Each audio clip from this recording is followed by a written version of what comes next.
The history of the Afro.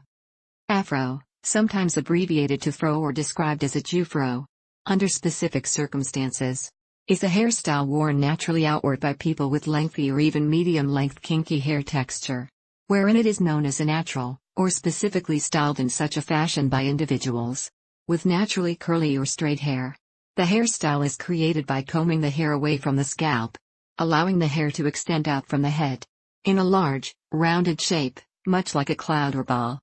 In people with naturally curly or straight hair, the hairstyle is instead typically created with the help of creams, gels or other solidifying liquids to hold the hair in place. Particularly popular in the African American community of the late 1960s and early 1970s.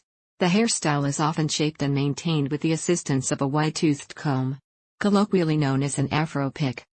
The Afro was adopted by both men and women, and was a hairstyle that was easier to maintain by oneself without requiring frequent and sometimes costly visits to the hairstylist, as was often experienced by people who chose to braid, straighten or relax their hair, due to the kinky pattern prominent in Afro-textured hair.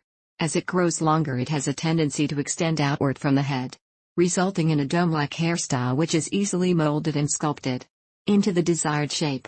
While the Afro was a much less invasive and time-consuming hairstyle choice for many African Americans, some chose to achieve a more voluminous version of the Afro by backcombing or teasing the hair, a practice that can result in damage to the hair and scalp.